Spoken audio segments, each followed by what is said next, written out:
मातृत्व, कर्तृत्व आणि नेतृत्व हे चारही गुण जिच्या ठाई बसतात ती नारी. नारी तू नारायण.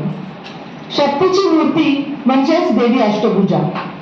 स्त्री हा शब्दच गुणवाचक आहे. प्रेम, सेवा, कष्ट, दया, क्षमा, त्याग, सहनशीलता आणि कोमलता हे सगळे गुणसमुच्चय स्त्रीत्वाची ग्वाही देतातच. पण त्याचबरोबर स्त्री शक्ती ही प्रामुख्याने निर्माण व संवर्धन शक्ती असून आवश्यकतेनुसार ती संवारक शक्तीही बनते. हिंदुस्थानातील नारी शक्ती ही जागृत होत आहे असं म्हणण्यापेक्षा ती जागृत झालीच आहे असं म्हणणं योग्य ठरेल. देशाच्या विकासात आपण महत्वाची भूमिका बजावू शकतो हा विश्वास अगदी तळागाळातल्या सामान्य स्त्रीमध्ये रुजू लागला आहे. त्यामुळेच महिला दिन हा वर्षातून फक्त एक दिवस साजरा करून आपण आपलाच विकास, आपलंच आभार मर्यादित न करता रोज एक वेगळी भरारी घेऊन आपल्या स्त्री असण्याचा सन्मान दाखवूया असं मला वाटतं. स्वामी विवेकानंदांच्या all power is within you, you can do anything and everything या कोटवर मी माझा प्रास्ताविक संपवते. पण तत्पूर्वी आपण आपल्या या सगळ्या सख्यांचा सन्मान करूया. त्या आज आपल्याकडे ठाण्याहून आलेल्या आहेत. त्यांच्या संस्थेचं नाव आहे सृजन सख्या. तर आपण प्रत्येकीचा सन्मान करूया. आपल्याकडे आज आल्या अपर्णा मोडक,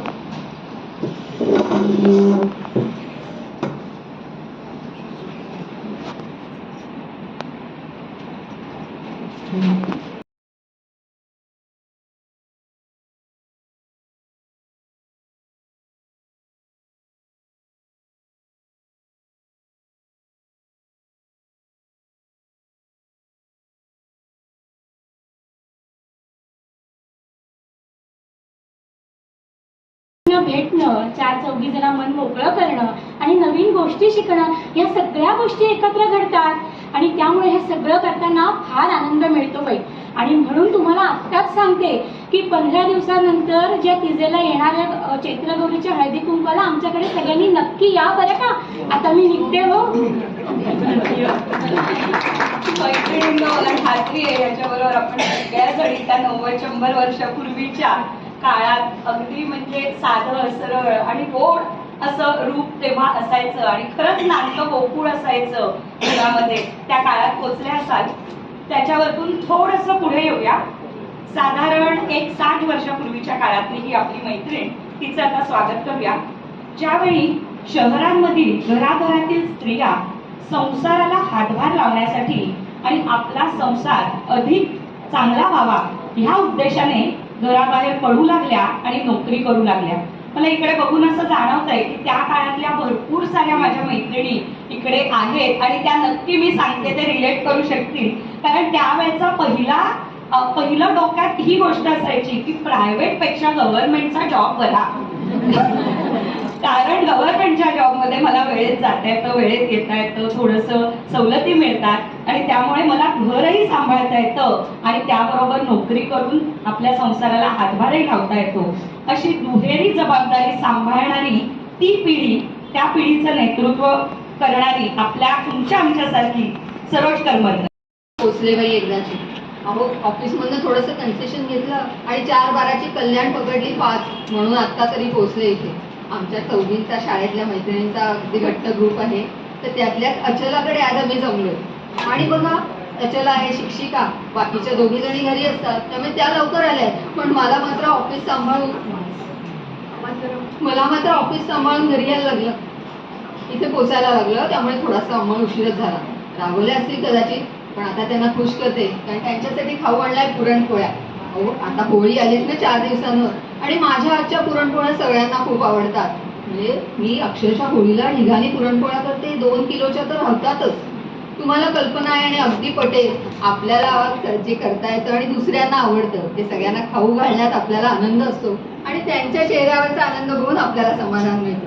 तसंच काहीच माझ्या शेजारी, ऑफिसमधल्या मैत्रिणी, ट्रेनमधल्या मैत्रिणी सगळ्यांसाठी मला पुरणपोळ्या करायला लागतात. आता 4 दिवसात होळी आले त्यामुळे पुन्हा एकदा तो रामगाडा आहेच. पण आज मला लवकर सुद्धा निघायचंय. काही विचारू नका, नेहमीच. अहो यांनी आता निरोप पाठवलाय त्यांचे 2 मित्र आयत्या वेळेला रात्री घरी जेवायला. आता 4 एक स्वयंपाक करायला हवा ना, पाहुणे येणार म्हणजे. आणि थोडंसं काहीतरी वेगळं करायला हवं. हे सगळं सांभाळायचं म्हणजे मला इथून लवकर पण निघायलाच लागणार आहे. हे सगळं सांभाळण्याच्या आधी बघते आचला काय म्हणते, नाहीतर आधीच चिडले असतील उशीर झाला म्हणून. त्यांना आधी भेटून येते. अशी घरदार पूर्ण आयुष्य त्यामध्ये घालवलेल्या कितीतरी मैत्रिणी माझ्या आज मला इथे समोर दिसत आहेत. तिथून आता आणखीन थोड्या पुढच्या काळाकडे येऊया, म्हणजे अगदी अलीकडच्या एक 20-30 वर्षापूर्वीच्या काळाकडे. छान शिक्षण देऊन आपल्या आवडीची नोकरी आपल्याला करायची आहे म्हणून आणि त्याचबरोबर संसार यांचा समतोल सांभाळणारी, एक स्वतंत्र विचारांची पण त्याचबरोबर आपल्या परंपरा जपणारी आणि नव्याला गवसणी घालणारी अशी आजची स्त्री प्राची. कशा आहात सगळ्याजणी? इतकी दिवसांनी भेटतोय ना. ऍक्च्युली आजच ऑफिस टूरवरनं घरी आले सकाळी, पण म्हटलं आज आपली भिशी ती कशी चुकवणार म्हणून आपली आले धावत पळत. पण सॉरी हा, मला आज लवकर लगेच पळायला लागणार आहे. का म्हणून काय विचारते? अगं आपल्या गणपती मंदिर आहे ना, तिथे दरवर्षी नववर्षाची स्वागत यात्रा असते. त्यांच्या ढोलताशा पथकात असते मी. यावर्षी सुद्धा सामील होणार आहे. एकटी नाही, माझ्या सासूबाईंबरोबर. आम्ही दोघी जणी बाईक रॅलीमध्ये आहोत बरं का यावर्षी. तर त्याच्या प्रॅक्टिसला मला जायचंय. अरे काय धमाल असते माहितीये स्वागत यात्रेत, नुसता माहोल. तुम्ही सगळ्या जणी नक्की या बरं का नववर्ष स्वागत यात्रा बघायला. आता मात्र पळते, सासूबाई वाट बघताय तिथे प्रॅक्टिससाठी. बाय. ही 3 वेगळ्या वेगळ्या काळातल्या मैत्रिणी तुम्हाला आता बघायला मिळाल्या आणि त्या त्या वेळातले त्यांचे विचार आणि त्यांची एकंदरीत राहायची पद्धत ही तुमच्या समोर आणायचा थोडक्यात प्रयत्न केला. आणि मी आले आहे आजच्या युगातल्या ट्रेंडी ड्रेसमध्ये, 1 पीस मध्ये. गेली 7 वर्ष अनेक कार्यक्रम करताना ना आमच्या असं लक्षात आलं की jeans, T shirt, kurti, 1 piece असे कितीही आजच्या पिढीचे लाडके आणि घालायला कम्फर्टेबल असलेले ड्रेस असतील ना, तरीही सण समारंभांना किंवा आपलं काही स्पेशल ऑकेजन असेल त्यावेळेला आजच्या पिढीलाही अगदी नखशिखांत सजायला, नऊवारीमध्ये नटायला तेवढंच आवडतं. आणि ह्याच प्रकारे बघा की एक कुठेतरी ते वर्तुळ जे आपण म्हणतो संक्रमणाचं ते पूर्ण होतं आणि नवी फॅशन म्हणजे जुनी फॅशन नव्याने आपल्या समोर येते असं कुठेतरी होतं. त्यामुळेच आता ह्या सर्वच खरं तर मला असं वाटतं की प्रत्येकच महिला म्हणजे 100 वर्षापूर्वीची असो किंवा आत्ताची असो, प्रत्येक महिलेमध्ये त्याही वेळेला आणि आजही एक सामाजिक भान असतंच आणि स्वतःच्या बुद्धीचा वापर करून ती कायमच काहीतरी चांगलं काम करत असते. पूर्वीची बाई घराबाहेर पडली नाही तरी स्वतःचा घर संसार आणि त्याच्याबरोबर आजूबाजूच्या 4 माणसांना घेऊन जात होती. तर आजची स्त्री घराबाहेर जाऊन 100 लोकांना आपलंसं करून घेते. पण स्त्री मात्र तीच आणि शक्तीही तीच. याचबरोबर आम्ही आमचा हा फॅशन शो इथेच थांबवतो. धन्यवाद. युगामागुनी चालली रे युगेही, करावी किती भास्करा वंचना, किती काळ कक्षेत धावू तुझ्यावी, कितीदा करू प्रीतीची याचना. युगामागुनी चालली रे युगेही, दिमाखात तारे नटोनी थटोनी, शिरीटा किती दिव्य उल्का फुले, परंतु तुझ्या मूर्ती वाचून देवा, परंतु तुझ्या मूर्ती वाचून देवा, मला वाटते विश्व अंधार रे. युगामागुनी चालली रे युगेही, तुवा सांडलेले कुठे अंतराळात, वेचोनिया दिव्य तेज कण, तुवा सांडलेले कुठे अंतराळात, वेचोनिया दिव्य तेज कण. मला मोहवाया बघे हा सुधांशु, तपाचार स्वीकारुनी दारुण. युगामागुनी चालली रे युगेही,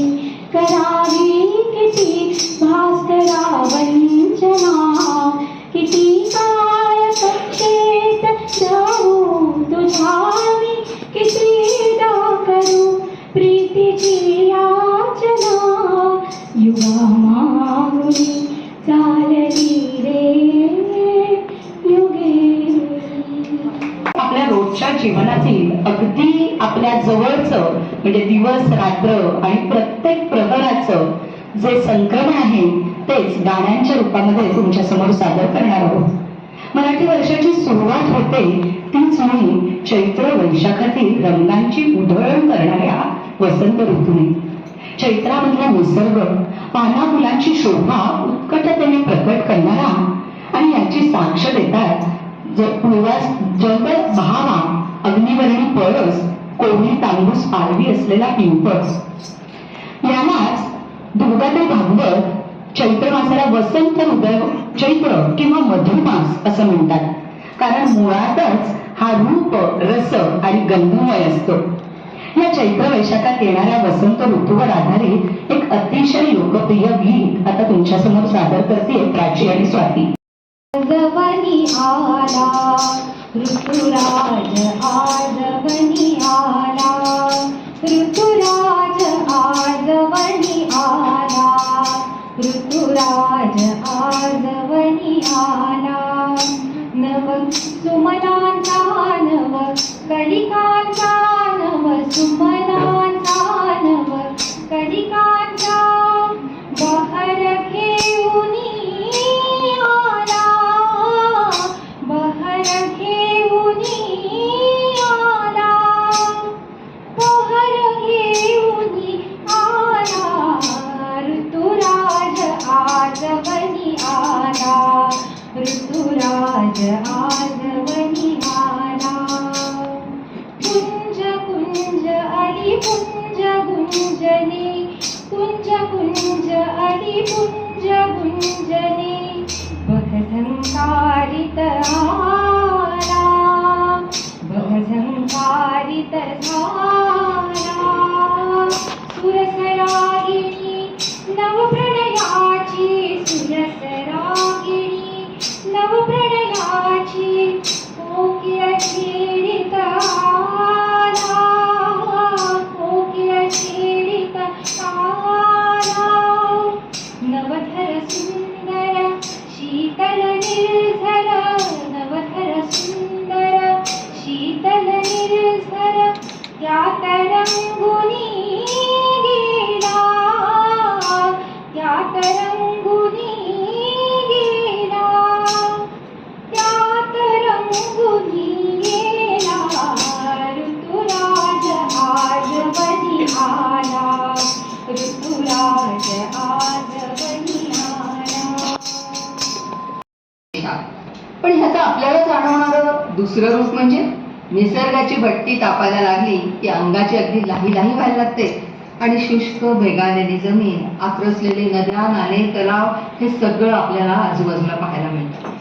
अशा सूर्याच्या आगीत भाजून काढणाऱ्या या वैशाखानंतर येणाऱ्या ज्येष्ठातल्या ग्रीष्मातही काहिली आपली कधी थंड होते असं आपल्याला वाटायला लागतं। नुकतंच वाचनात आलं मगाशी जो भाव्याचा उल्लेख केला, असं म्हणतात की भावा खुलला की 60 दिवसांनी पाऊस येतो आणि यावेळेला भावा लवकर खुललाय, त्यामुळे आपण आशावादी राहायला हरकत नाही की यावेळेला पाऊस लवकर येणार आहे।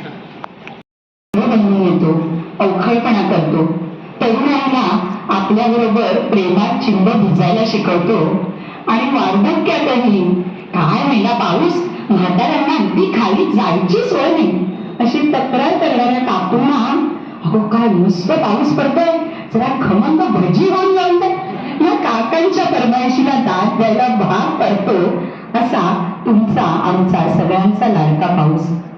पाऊस म्हटलं ना की आपल्या डोळ्यासमोर येतात एका छत्रीत चिन्ह भिजणारे राज कपूर आणि वर्गीस आणि प्यार हुआ इकरार हुआ हे गीत। त्या प्रियकर प्रेयसीलाही धुंदीत रमवणारा हा पाऊस वसुंधरेलाही तेवढाच उल्लसित करतो। त्यातही आषाढापासून सुरू होणारा चातुर्मास म्हणजे धुंद कुंद वातावरणाचा। या काळात आपल्या आजूबाजूला एवढी असंख्य फुलं पानं आणि वेली वृक्ष सजलेले असतात, अक्षरशः नटलेले असतात असं म्हटलं तरी हरकत नाही। आणि त्यातच येतो श्रावण, जो आपल्या सगळ्यांच्या मनाचा ठाव घेतो आणि एक वेगळाच चैतन्याचा गंध तो मातीबरोबरच आपल्या सगळ्यांच्या मनामध्येही फुलवतो। अशी कितीतरी पावसाची गाणी मला खात्री आहे तुमच्या आता मनामध्ये आली असतील। असंच एक सुंदर असं गाणं आता सादर करते स्वाती। ते मकर संक्रांतीच्या दिवशी अखंड फिरणाऱ्या पृथ्वीच्या भ्रमणामुळे उत्तर गोलार्धात पुन्हा आपल्याला चैतन्य देण्यासाठी येऊ लागलेला वसंत, या वसंत ऋतूचं आपण अगदी आनंदाने स्वागत करतो. आपण आपल्या आजूबाजूला पाहिलं असेल तर आपल्या जवळच्या रस्त्यांवर आज बहावा फुललेला आपल्याला दिसतो. इंदिरा संतांच्या कवितेच्या काही ओळी त्या निमित्ताने आठवल्या त्या सांगते आणि पुढे जाऊया. नकळत येती ओठांवरती तुला पाहता शब्द वाहवा, सोन वरखिले झुंबर लेऊन दिमाखातला उभा बहावा. लोण कैवले धुमक पिवळे दळबिंबीतून बदल कलकती, हिरवी पर्णे जणू पैंगणे साज पाचूचा तयार होती. कधी दिसे नववधू बावरी हळद माखली तनिसावरते, स्मृती संगे दल थरथरता दूर कानसे जणू आलते. युवतीच्या कमनीय कटीवर झोपेली रम्य मेखला, की धरणावर नक्षत्रांचा गंधर्वांनी झिला बांधला. मागे इथून बरोबर येतं. थँक्यू. पीतांबर नेसुनी युगंधर जणू झळकला या भूलोकी, पुन्हा एकदा पार्थासाठी गीताही तो सांगे श्लोकी. ज्या ज्या वेळी अवघड होई ग्रीष्माचा तुझा दाह सहाया, त्या त्या वेळी अवतरेन मी बहावा रूपे तुझं सुखवाया. असं इंदिरा संतांनी म्हटलंय. या वसंत ऋतूचं आपण नेहमी अतिशय आनंदाने स्वागत करतो आणि मग ऋतुचक्र अर्थात ऋतूंचं संक्रमणही अनुभवतो. पण ही स्वतः होती आणि त्याचबरोबर सूर्याभोवती अखंड फिरणारी वसुंधरा, जिच्यामुळे ऋतूंचं संक्रमण होतं. आला ग सुगंध मातीचा, बघ पागोळा गळती, थेंब अंगणी नाचती. आला ग सुगंध मातीचा, दारी पाऊस पडतो, राणी पारवा भिजतो. आला ग सुगंध मातीचा, बघ पागोळा गळती, हिंब अंगणी नाचती. आला ग सुगंध मातीचा. वसुंधरा आज नवरसात बुडाली, माळ बगड्यांची बघ आकाशी उडाली. वसुंधरा आज नवरसात बुडाली, माळ बगड्यांची बघ आकाशी उडाली, आकाशी उडाली. श्रीयाळ राजाचा सण रंगुळा मातेचा, नाग पंचमीचा देव तो ग शोभला. हो कुणी गौरी ग पूजिती, गोफरेशमी विणती. आला ग सुगंध मातीचा, बघ पागोळा गळती, हिंब अंगणी नाचती. आला ग सुगंध मातीचा, आला ग सुगंध मातीचा, आला ग सुगंध मातीचा. आणि चराचरावर मखमलीचं हिरवं पांघरून घालतो. अशी हिरवा कंच शालू लिहिलेली सृष्टी बघून मनोमन आनंदून जातो तो आपला बळीराजा. त्या आनंदाच्या क्षणी सगळं काही आबादानी होऊ दे अशी समृद्धीच्या दानाची अपेक्षा तो पर्जन्य राजाकडून करतो आणि त्याच वेळी त्याला धमकी देतो बरं का, आणि विनंतीही करतो की तू जर आला नाहीस तर तुझं माझं कायमचं भांडण. खरंच मंडळी, इतक्या हक्काने फक्त आपला शेतकरी राजाच पर्जन्य राजाला अशी धमकी देऊ शकतो, कारण तो त्याच्या जीवाभावाचा सखा आहे. त्याचं पूर्ण आयुष्य त्याच्यावरच अवलंबून आहे. या शेतकऱ्याचंच भावविश्व उलगडणारी कविवर्य वसंत बापट यांची एक कविता आहे, ती आपल्याला. झाल्यावरती साता नक्षत्री नक्षत्री, पाऊस झाल्यावरती हिरवा शिंगार शिंगार, येऊन आली धरती. धुरकट डोंगर डोंगर, लकपाक झाले सर्वे. करवत पातळ पातळ झाले नक्षत्री नक्षत्री पाऊस झाल्यावरती काटे करवंदी करवंदी मखमालीच्या झाल्या बोरी बाभळी बाभळी केसांवर नहाल्या खड्डे खाचरी खाचरी साचून भरलं पाणी धरलं आभाळ आभाळ झेलून ऐन्या वाणी साता नक्षत्री नक्षत्री पाऊस झाल्यावरती राणी विंचरल्या विंचरल्या वेणी अंकुरलेली आल्या रंगाला रंगाला गोकर्णीच्या वेली वासरा मसराना मसराना बक्कळ ओला चाला कवळ्या करडांच्या कानी शिरला वारा साता नक्षत्री नक्षत्री पाऊस झाल्यावरती राजा पर्जन्या पर्जन्या मायंदाळ माया होती देर सुगीला सुगीला गाणं पोती पोती जर का नाही तू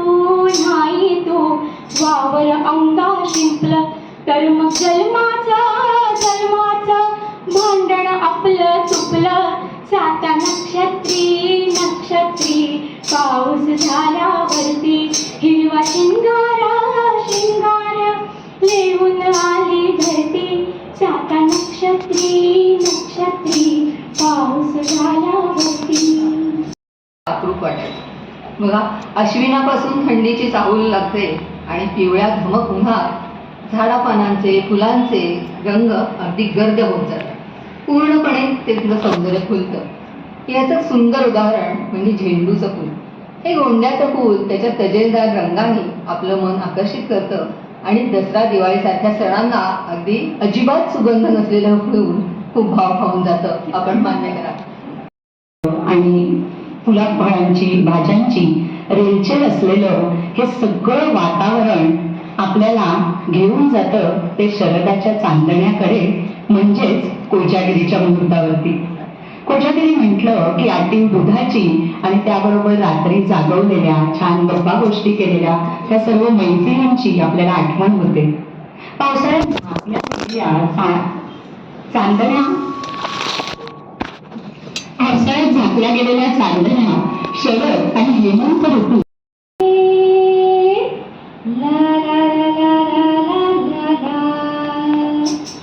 शारद सुंदर चंदेरी राती स्वप्नाचा झुलत झुला थंडया हवेत घेऊन कवेत साजण झुलव भला साजणारे मोहनारे ऐकणारे तुझ्याच साठी रे तुझ्याच साठी सगळे सोयरे मी सांडिले पाठी शारद सुंदर चंदेरी राती स्वप्नाचा झुलत झुला थंडया हवेत घेऊन कवेत साजण झुलव मला. ह्याच माघाच्या थंडीचा अनुभव घेऊया पुढच्या गाण्याच्या काही ओळींमधून. माघाची धुंदी माघाची थंडीची धुंदी थंडीची थंडीचा फुलले काटा थंडीचा फुलले काटा अर्ध्या रात्रीला आता कुठे जाता अर्ध्या रात्रीला आता कुठे जाता अर्ध्या रात्रीला आता कुठे जाता. माघाची धुंदी माघाची थंडीची धुंदी थंडीची थंडीचा फुलले काटा थंडीचा फुलले काटा अर्ध्या रात्रीला आता कुठे जाता अर्ध्या रात्रीला आता कुठे जाता अर्ध्या रात्रीला आता कुठे जाता. उद्या पुन्हा त्या वृक्षावर चैत्रपाली उमलणार आणि आपलं हे ऋतुचक्र अव्याहतपणे सुरूच राहणार. अगदी हेच पाडगावकरांनी त्यांच्या एका रचनेत खूप छान सांगितलंय. तेच 4 ओळी आपण ऐकूया. रंगांचा उघडूया पंखा सांज कोणी केली काळोखाच्या दारावरती नक्षत्रांच्या वेळी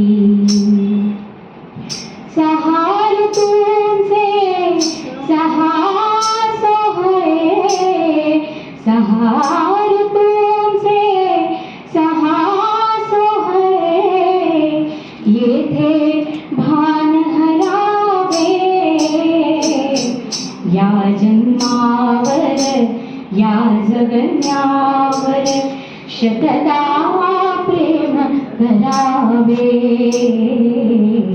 या जन्मावर. घडत असतात पण आपणच कधी जाणीवपूर्वक त्याकडे पाहत नाही आणि त्याबद्दल कृतज्ञताही व्यक्त करत नाही. आज ती संधी घेऊया आणि या सर्वांविषयी कृतज्ञता व्यक्त करूया आणि हे सगळं चालवणारी जी शक्ती आहे तिला नमन करून पुढच्या संक्रमणाकडे जाऊया. म्हणूया नव्या युगाचे गीत मी गाणार, संक्रमणाच्या चक्रासंगे आपणही फिरणार. हो हो आपणही फिरणार. पदभ्रमणातून वारी करोनी देशांतर करणार. पदभ्रमणातून वारी करोनी देशांतर करणार. वाहनातल्या उत्क्रांतीचे कोडे उलगडणार. हो हो कोडे उलगडणार. सजवणी मेणे घोडा गाड्या त्या मागुनी बैलगाड्या. घुंगुरवाळ्या लेकुरवाळ्या डौलाने फिरणार. हो हो डौलाने फिरणार.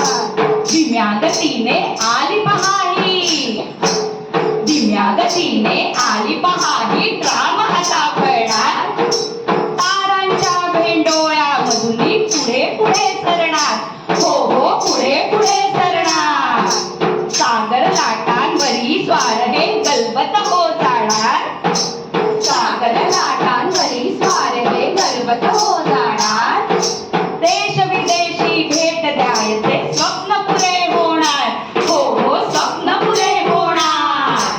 भोंगा झाला अहो भोंगा झाला आला आला आगगाडीचा काळ तो बाई. चुकू चुकू चुकू चुकू रुळांवरूनी धावत पळत दौडत येई. धावत पळत दौडत येई. या अग्निरथाची ऐटच न्यारी. या अग्निरथाची ऐटच न्यारी. तुम्हा आम्हा सर्वांना प्यारी. पळती पळती सर्वच पळती आगगाडीच्या चाकावरती. आगगाडीच्या चाकावरती. बघा बघा ही मोटार आली. बघा बघा ही मोटार आली. पॉम पॉम भोपू वाजवीत आली. रस्त्यांवरून दौडत आली. दिमाखात ती फिरू लागली. दिमाखात ती फिरू लागली. रनवे वरुणी सुळकन देती. गगन भरारी क्षणात देती. रनवे वरुणी सुळकन देती. गगन भरारी क्षणात देती. मैलो गणती वेगे पडती. विमानातून सैरही करती. विमानातून सैरही करती. मोनो मेट्रो बुलेट संगे हायपर लूपची चाहूल लागली. मोनो मेट्रो बुलेट संगे हायपर लूपची चाहूल लागली. नव्या पिढीच्या सेवेसाठी सर्व वाहने पळू लागली. पळू लागली. नव्या पिढीच्या सेवेसाठी सर्व वाहने पळू लागली. पळू लागली. स्पेस शटलच्या सहाय्याने अवकाशाशी मैत्री जुळली. अवकाशाशी मैत्री जुळली. अहो वेग वाढला. अहो वेग वाढला. अंतर घटले क्षणाक्षणात. जगामधील मग अंतर मिटले. अंतर मिटले. पण मग या सर्वातून आले फिटनेस ते फूड. पण मग या सर्वातून आले फिटनेस ते फूड. आणि समस्त धरू लागले पदयात्रेचे मूळ. हो हो पदयात्रेचे मूळ. आली आली आली आली मॅरेथॉन आली. आली पहाती दिंडी आली. विठूचा गजर हरिनामाचा झेंडा रोविला. म्हणवंती चंद्रभागेच्या पाठी डाव मांडिला. विठूचा गजर हरिनामाचा झेंडा रोविला. म्हणवंती चंद्रभागेच्या पाठी डाव मांडिला. आली आली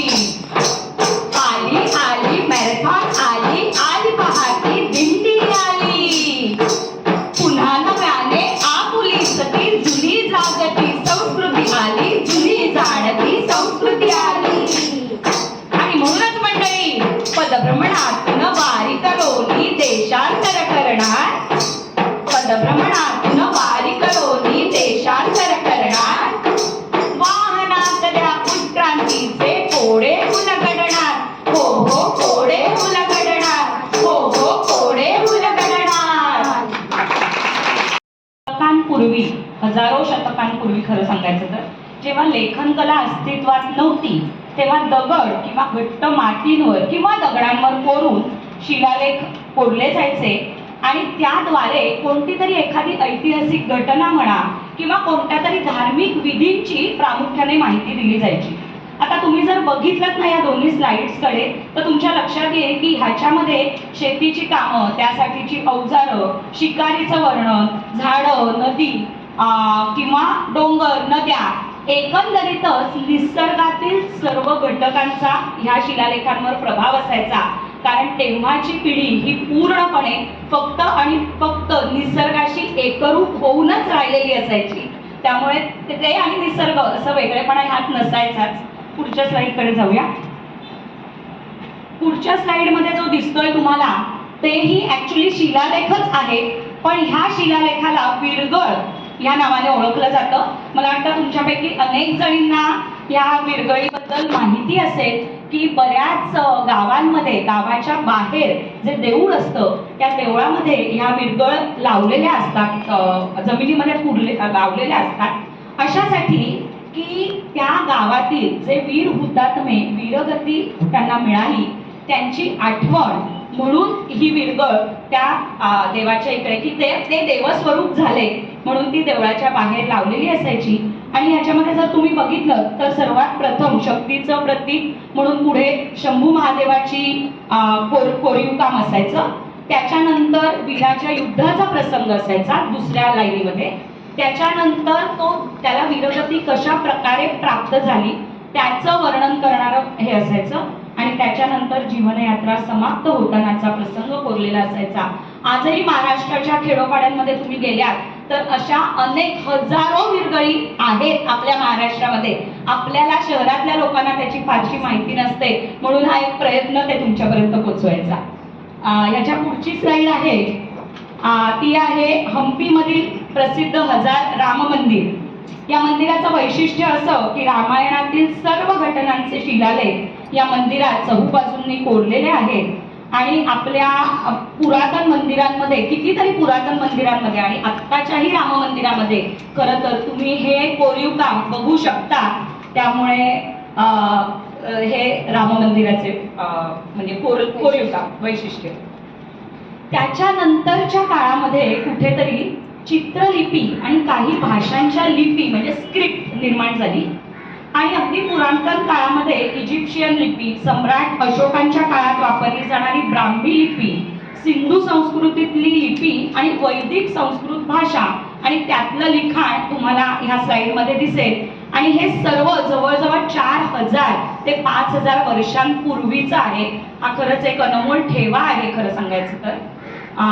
त्याच्या पुढच्या पानावरती 2 पानांवरतीही असंच तुम्हाला संस्कृत आणि बोरी भाषा या दोन्ही भाषांमधील स्क्रिप्ट आणि पुस्तकं दिसतील तुम्हाला. 8व्या स्लाइडकडे जाऊया. सॉरी,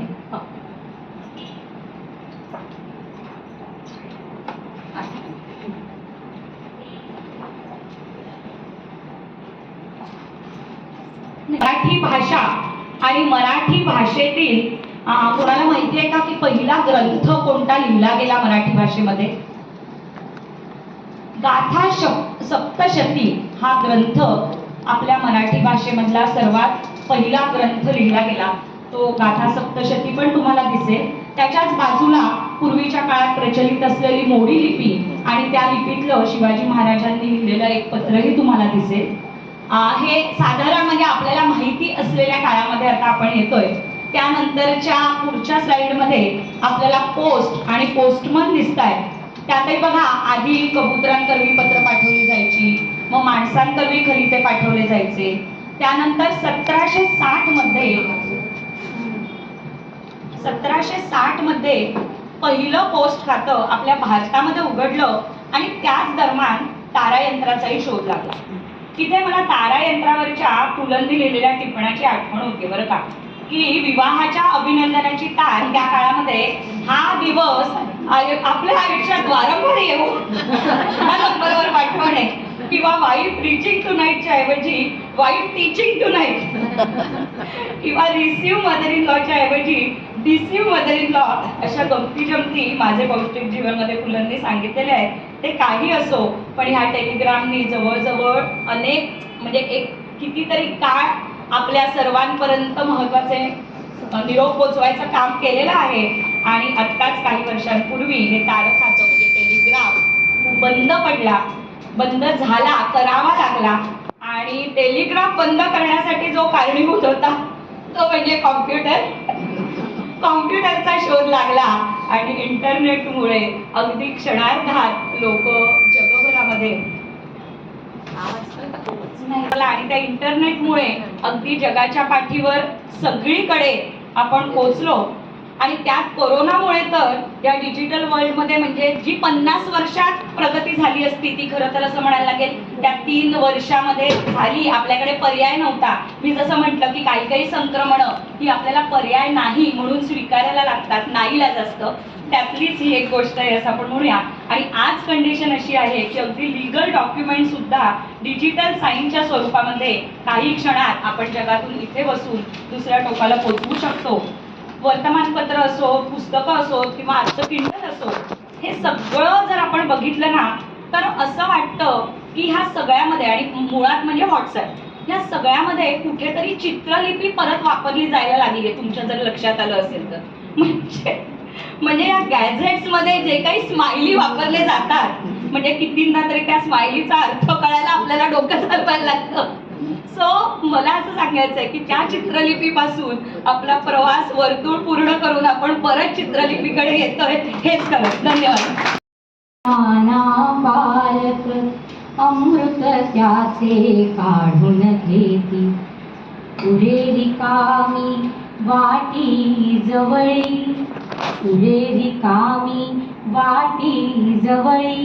तीच खळी ही गालावरती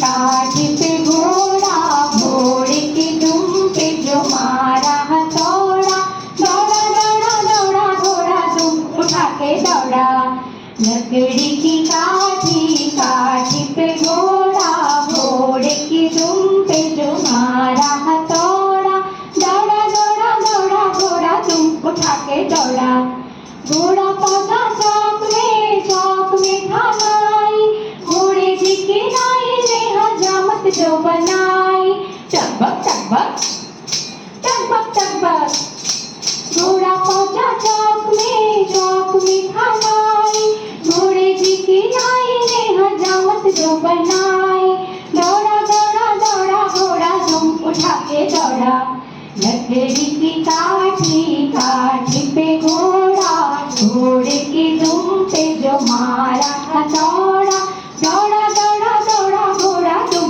उठा के दौड़ा छम छम छम छड़ी लागे छम छम विद्या येई घम घम छम छम छम छम छम छम मोठ्या मिशा डोळे एवढे लाल गंतोजीचा पत्ता नाही खप्पड दोन्ही गाल शाळेमधल्या पोरांना हा वाटे दुसरा यम छम छम छम छम छम छम अरे छडी लागे छम छम विद्या येई घम घम छम छम छम छम छम छम ज्ञान रूपी वसा आम्ही चालवू हा पुढे वारसा गुरुने दिला ज्ञान रूपी वसा आम्ही चालवू हा पुढे वारसा पिता बंधू स्नेही तुम्ही माऊली, तुम्ही कल्पवृक्षातली सावली, तुम्ही सूर्या दिला कवडसा, आम्ही चालवू हा पुढे वारसा. गुरुने दिला ज्ञान रूपी वसा, आम्ही चालवू हा पुढे वारसा. दूर हो अंधार,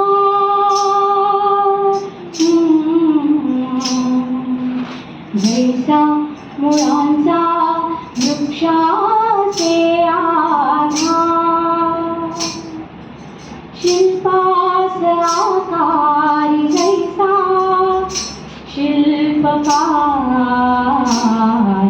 मना घडवी संस्कार, मना घडवी संस्कार, मना तेजवी संस्कार, मना उद्धरी संस्कार, मना भूषवी संस्कार, मना आधार संस्कार, मना आकार संस्कार, मना घडवी संस्कार, मना घडवी संस्कार. चॉकलेट बैंगन आइसक्रीम टॉफिया पहले जैसे अब मेरे शौक है कहा, गोलियां खिलौने मेरी सहेलियां अब मुझे लगती है सारी पहेलियां.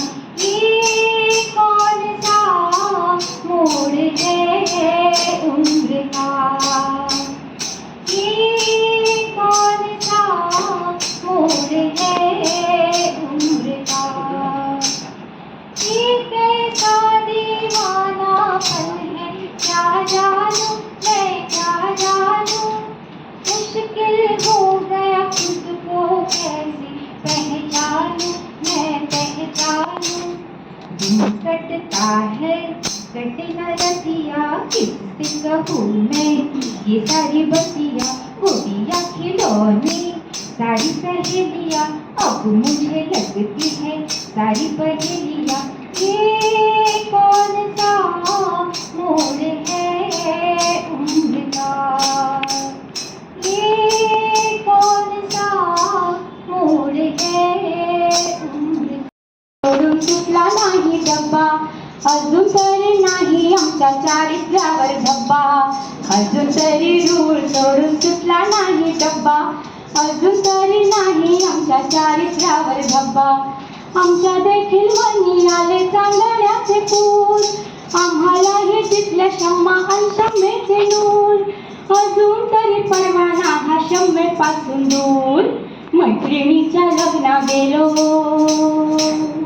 मैत्रिणीच्या लग्ना गेलो घालून काळा झब्बा, अजून तरी नाही आमच्या चारित्र्यावर धब्बा, अजून तरी रूळ सोडून सुटला नाही डब्बा, अजून तरी नाही आमच्या चारित्र्यावर धब्बा. अच्छा जी मैं हारी चलो मान जाओ ना, देखी सबकी यारी मेरा दिल जलाओ ना.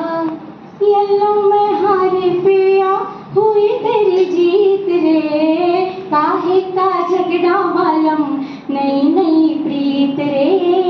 येलो मैं हारी पिया, जाने मन तेरे दो नयन चोरी चोरी लेके गए देखो मेरा मन. जाने मन जाने मन जाने मन, मेरे दो नयन चोर नहीं सजन, तुमसे ही खोया होगा कहीं तुम्हारा मन. जाने मन जाने मन जाने मन, होगा तुझे दोऱ्याचा काठा माझे राजा.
तुझे पायाकृता काटा माझे काळजातला हार. फुला फुला कुशीत आलो, फुला फुला कुशीत आलो, तुझे माझे प्रीतीचो गाव. माझे राणी माझे मोगा तुझे डोळ्यात स्वतः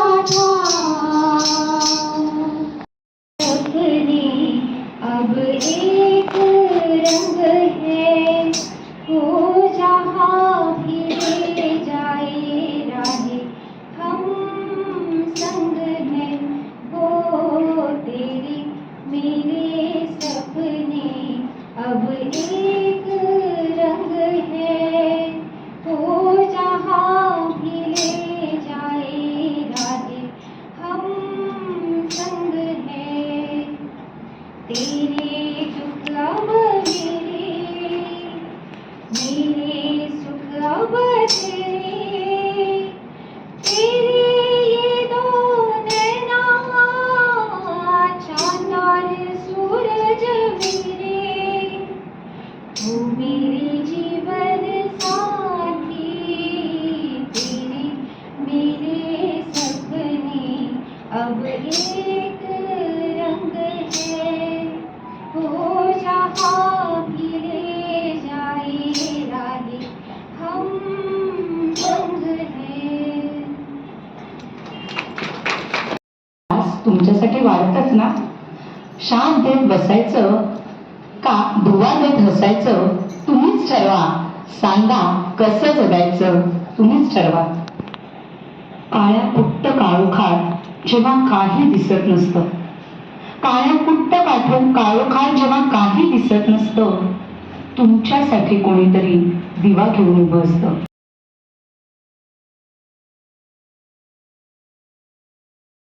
मरणाने जगणार हो सुंदर मी होणार.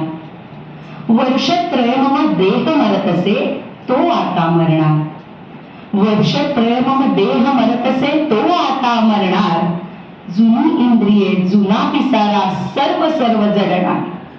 नव्या तनुचे नव्या शक्तीचे पंख मला फुटणार.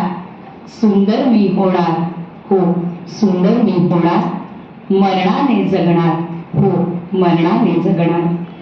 नवे ओज मज नवे ओज मज नवे तेज मज सर्व नवे मिळणार. जीर्ण जुन्यास्तव कोण वास्तव सुज्ञ जुरत राहणार. आनंदी आनंद जाहला मरता मी असणार. हासत मरणे गोविंदाचा प्रेमपंथ ठरणार. सुंदर मी होणार हो सुंदर मी होणार. मरणाने जगणार हो सुंदर मी होणार. आहाराचा विषय मांडायला आवडेल, कारण विषय तितका मुळात मोठा आहे, परंतु ग्रंथोक्त जे लिहून ठेवलेलं आहे ते आपण व्यवहारात उतरवताना जी आपली पूर्वापार चालत आलेली आहार संस्कृती किंवा आपलं जेवण ताटात वाढण्याचं जे पद्धत जी होती ती संयुक्तिक होती हे आता सर्व जगाने मान्य केलेलं आहे. ही पहिली गोष्ट. दुसरी गोष्ट, आपण केळीच्या पानापासून स्टीलची ताटं, मग आता तर प्लेट डिश इथपर्यंत येऊन पोचलोय. पाण्यापासून मग हळूहळू सतरंजीपासून जमिनीपासून आपण आता टेबल खुर्ची इथपर्यंत येऊन पोचलोय. आणि त्याचे वेगवेगळे परिणाम आपण बघतोय. कशाच्या अनुषंगाने? आहार पचनाच्या अनुषंगाने, त्या आहार पचनातून मिळणाऱ्या शक्तीच्या अनुषंगाने. कारण जेव्हा आम्ही खाली बसून जेवत होतो तेव्हा निश्चितपणे जेवताना आम्ही वाकत होतो, आमचं पोट दाबलं जात होतं आणि मग आमच्या पोटामध्ये अन्न घास जात होता, ज्यामुळे पाचक स्त्राव स्त्रवण्यासाठी मदत होत होती, जी आता होत नाही. आणि म्हणून आता परत टेबल खुर्चीचा ठीक आहे पण तुम्ही त्याच्यावर मांडी घालून बसा असा एक कुठेतरी पर्याय आपल्याला दिला जातो. अन्यथा खाली बसून जेवा चक्क, असेही आम्ही वैद्य मंडळी अनेकांना अनेकदा आमच्या खुर्चीवर बसून सांगत असतोच. आहाराचा विषय म्हणताना डावी बाजू उजवी बाजू ह्याच्यामध्ये खूप फरक होत गेले हे लक्षात आलं. चटण्या कोशिंबिरीकडनं सॉस आणि सॅलडकडे आपण आलो, परंतु ही पद्धत आपल्यासाठी योग्य आहे का हे सांगताना आमच्या काही पिढ्या आता चालू आहेत. म्हणजे मला असं वाटतं काही दशकं मधली अशी जी गेली की इथून इथे ट्रान्झिशन झालं, पण ते पाश्चात्यकरणातनं झालेलं असल्यामुळे त्याचे जे परिणाम काही पिढींवर घडत गेले ते घडताना आता पुन्हा मग अच्छा मग सॅलेड नको का, मग कोशिंबीर, ओके बरं ठीक आहे, म्हणजे तेच. पण ती का हे सांगताना आम्हाला काही काळ काही दशकं द्यावी लागली, जी आता पुन्हा त्या घटकाकडे आपण आलेलो आहोत. आणि म्हणून ते काय म्हणूया, चटण्या वेगवेगळ्या, कोशिंबिरीपासून सॉस आणि सॅलेड पासून पुन्हा आपण आता त्या चटण्या कोशिंबिरींच्या महत्वाकडे आलेलो आहोत, असा हा एक मुद्दा. भाज्यांचाही तोच प्रकार. ग्लोबलायझेशनमुळे एवढ्या वेगवेगळ्या प्रकारचं कुझिन आता आपल्याकडे येतं किंवा वेगवेगळ्या प्रकारच्या भाज्या आपण करत असतो, ज्या आपल्याकडे मिळतात म्हणण्यापेक्षा मिळतात पण आपल्या प्रदेशात उगवत नाही, त्याही भाज्या आपण करतो. परंतु हे करताना त्यातलं पोषण मूल्य निश्चितपणे लक्षात घ्यावं जरूर, परंतु किती प्रमाणात हा विषय महत्त्वाचा आहे आणि तो सगळ्यांनी आपल्या जाणीवेत कायम ठेवावा की पाश्चात्य देशांमधनं किंवा थंड प्रदेशात उगवणारी फळं आणि भाज्या ही त्या प्रदेशाकरता योग्य आहे, आमच्या प्रदेशात उगवणारी भाज्या आणि फळं ही आमच्याकरता योग्य आहे. म्हणजे भारतात सुद्धा इतकी विविधता असल्यामुळे सफरचंद महाराष्ट्रात चालेल का असं आम्हाला प्रश्न विचारला तर आम्ही नाही असं उत्तर देतो. आणि कीप म्हणजे काय apple a day, keep a doctor आहे वगैरे, आमच्याकडे ही पद्धतच नाही आहे, कारण आम्हाला डॉक्टर नकोच आहे. आम्हाला वैद्य हवा आहे जो स्वस्थ कसं राहायचं हे शिकवेल आणि आजारपणं येणार कशी नाहीत हे शिकवेल. म्हणजे आयुर्वेद एक जीवनशैली कशी बनेल या संक्रमणातनंच आपण परत ते शिकत आलोय. मला वाटतं सरबत, पेय हा सुद्धा विषय त्यातनंच आहे की मगाशी 100 वर्षापूर्वीची जी आपण बघितली ती कैरीचं पन्हं आणि अनेक सरबतं करणारी, मग आता कोल्ड्रिंक्स आणि वेगवेगळी पन्हं सरबतांपासून म्हणजे प्रिझर्वेटिव्ह घातलेल्या सरबतांपासून परत पुन्हा आता आपण सरबतांकडे वळायला लागलेलो आहोत. आणि ही एक निश्चितपणे चांगली गोष्ट आहे, पण काही दशकं त्याच्यासाठी जावी लागली. काही दशकातल्या अनेकांना आपलं आरोग्य त्याच्यासाठी काही म्हणा खर्ची घालावं लागलं किंवा त्यातनं दुष्परिणाम त्याचे दिसायला लागले. आत्ताच्याही आपल्यापैकीतल्या काही पिढ्यांमध्ये की आता आम्ही परत आमची आजी जसं करत होती तसं आम्ही करतो असं उदाहरण देऊन आपण आपल्या मुलांना पुढे तो वारसा देतोय किंवा वसा देतोय. परंतु ह्या सगळ्यातनं सांगायचा मुद्दा एकच आहे की हे संक्रमण आहारातनं होतच जातं. मुख्य मुद्दा ह्याच्यातला एक जाता सांगते तो म्हणजे मिलेट्सचा, म्हणजे पोषक धान्यांचा, जे आत्ता 2023 हे मिलेट्स इयर केलं गेलं आणि 11 मिलेट्सपैकी 9 मिलेट्स तृणधान्यांचा उल्लेख हा चरक संहिता या ग्रंथांमध्ये शास्त्रकारांनी केलेला आहे. आणि 11 पैकी 9 मिलेट्स ही भारतामध्ये उगवली जातात. भारताची भूमी ही त्याला योग्य आहे, परिपोषक आहे आणि म्हणून आपण WHO ला सांगितलं होतं की या पद्धतीने हे वर्ष जावं, ते त्यांनी मान्य केलं. असो, परंतु या मिलेट्सचा वापर आहारात कसा व्हायला पाहिजे हे डायबिटीस आणि BP यासारखे आजार शरीरात अंगवळणी पडल्यानंतर अनेक पिढ्यांना आता समजू लागले आणि म्हणून पुन्हा ते गोष्ट आपल्यापर्यंत आली आहे. परंतु पुन्हा याचा अतिरेकही वाईटच आहे. जे योग्य तेच करणं, जेव्हा ज्याला जसं आहे तेच करणं योग्य आहे. ऋतुमानाप्रमाणे ऋतूतलं संक्रमण मगाशी आपण गाण्यातनं बघितलं, परंतु ऋतुचर्या, दिनचर्येबरोबरच ऋतुचर्या हाही एक आयुर्वेदाने जीवनशैलीत घातलेला महत्त्वाचा बदल आहे आणि तो आपण निश्चितपणे करावा. म्हणजे एका ऋतूपासून पुन्हा त्या ऋतूकडे येताना ते बदल करतच आपण त्या पुन्हा टप्प्यावर यावं आणि आपल्या आयुष्याचं संक्रमण वयाच्या अनुषंगाने करत राहावं आणि निरोगी आयुष्य जगत राहावं. धन्यवाद.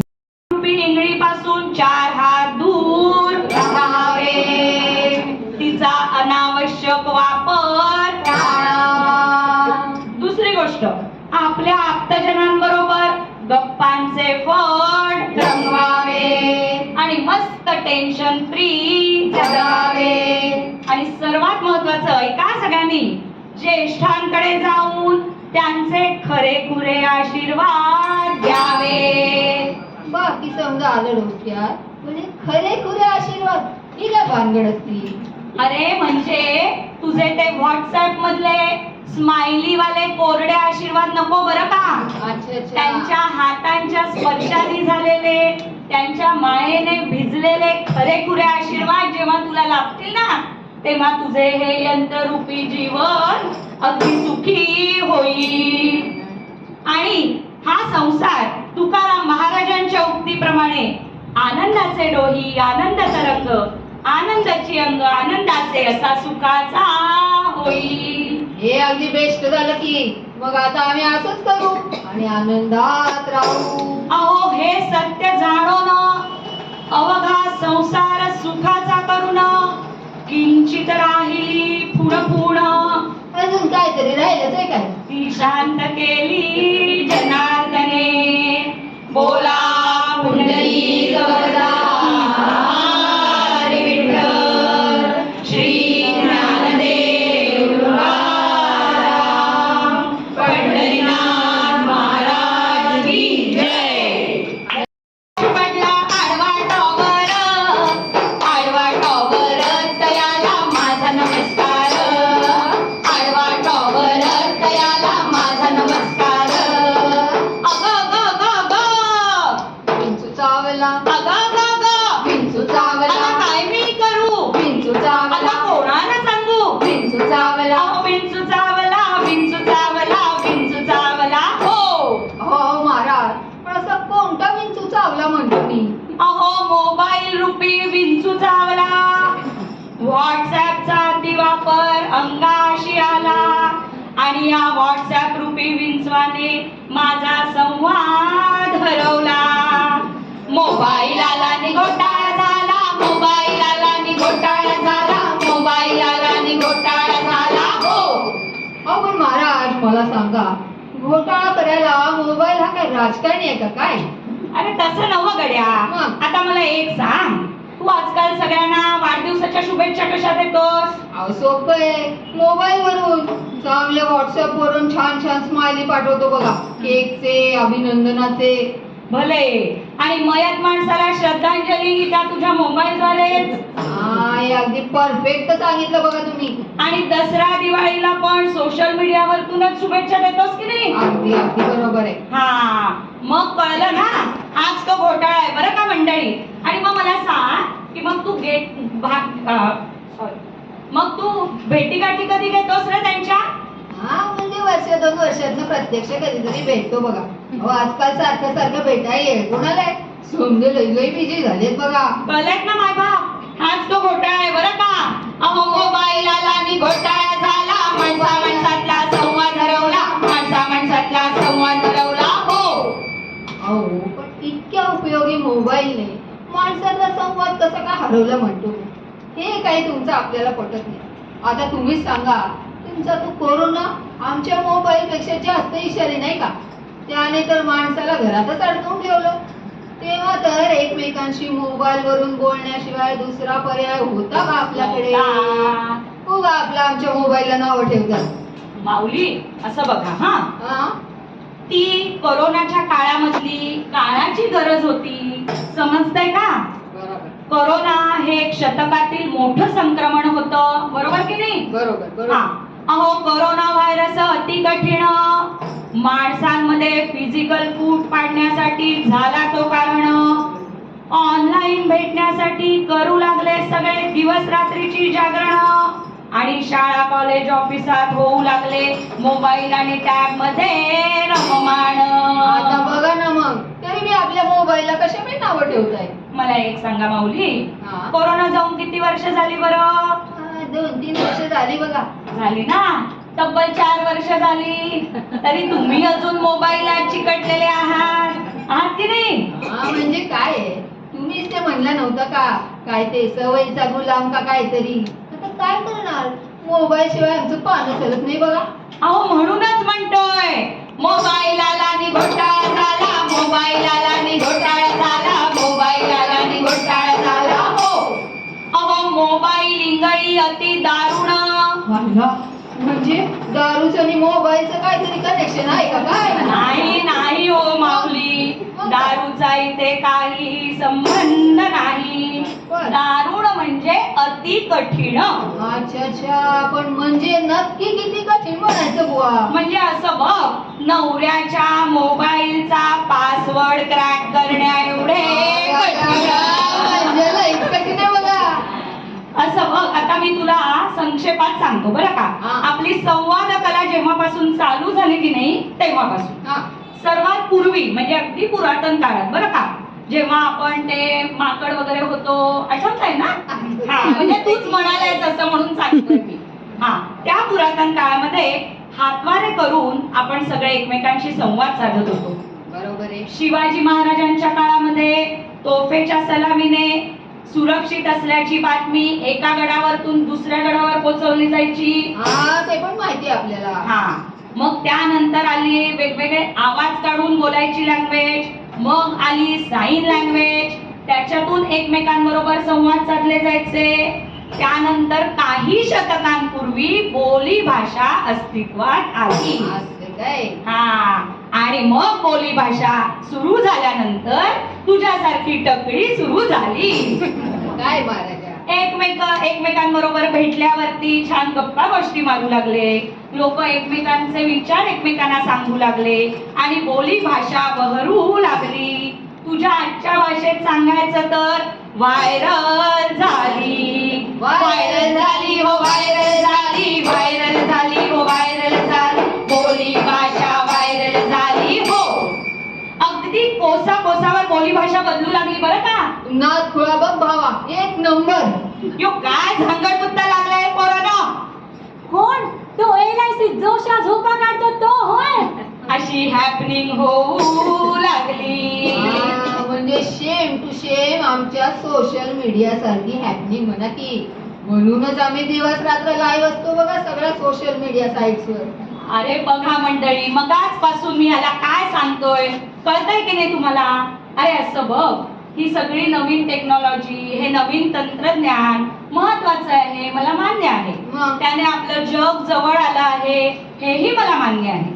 पण त्याचबरोबर त्याचा अतिवापर आणि मुख्य म्हणजे तुझा तो व्हॉट्सअप ऍप्लिकेशन, त्याने ना सगळा घोळ घातला आहे. कळलं का तुला? आता आणि माशी कुठे शिंकली? अरे अति तिथे माती अशी गत झाली आणि व्हॉट्सअप रूपी इंगळी डसली आणि घोटाळा झाला. हा, म्हणजे भरती दिशेने इंगळी दिसते. मग रे, अरे त्या व्हॉट्सअप रूपी इंगळीमुळे लोक एकमेकांशी प्रत्यक्ष भेटायचं सोडून दिलं आणि एकमेकांशी दोन बोटांच्या स्पर्शाने टच मध्ये राहू लागली. बरोबर. आणि सर्वात वाईट म्हणजे एकमेकांशी बोलणं टाळू लागली. आणि तुझ्या त्या व्हॉट्सअपच्या एक्स्ट्रा नॉलेजने म्हणजे ज्ञानाने त्या व्हॉट्सअप युनिव्हर्सिटीमुळे कन्फ्यूज होऊ लागली. अरे बापरे, आता याने कन्फ्युजचं काय प्रकरण आहे? फारच जडजड बोलून राहिले बाबा.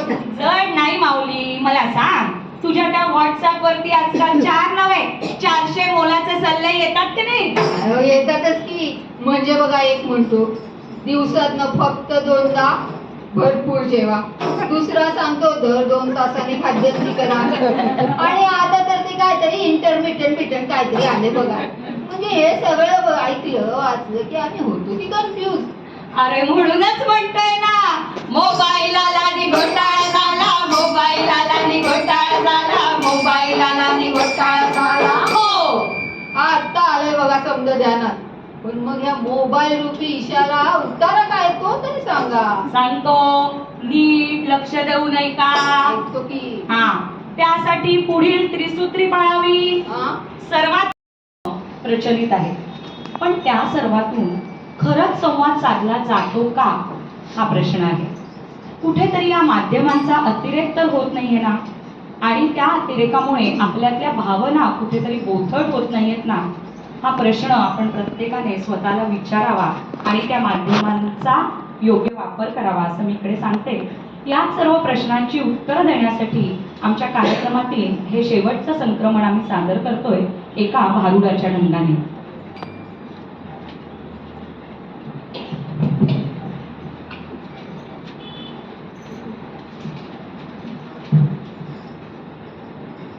भारूड हा आपल्या असलेल्या समृद्ध लोककलेच्या परंपरेचा एक महत्त्वाचा प्रकार आहे. वाघ्यामुरळी, गोंधळ, जोगवा हे भक्तिरसपूर्ण लोककला, तर समाज प्रबोधनाचा मार्ग म्हणून प्रचलित असलेला लोकगीत प्रकार म्हणजे भारुड. संत एकनाथांनी हा प्रकार महाराष्ट्रात रूढ केला. सर्वसामान्य माणसाला कोपरखळी मारत रोजच्या जीवनातले दाखले देत जीवनविषयक महत्त्वाचं ज्ञान देणारी रचना म्हणजे भारुड. यात प्रामुख्याने उत्स्फूर्तता, विनोदी ढंगाने केलं जाणारं सादरीकरण, विडंबनात्मक गायन कला, अतिशय मार्मिक वक्तृत्व अशा अनेकविध कलागुणांचा समावेश असतो. आणि भारुड विठू माऊलींच्या गजराने त्याचा सुरुवात होते आणि शेवटही होतो. त्या भारुडाचेच आपण आस्वाद घेणार आहोत. आणि हे भारुड लिहिलंय आत्ताच्या काळातलं आहे, ते लिहिलंय अपर्णा मोडकीने.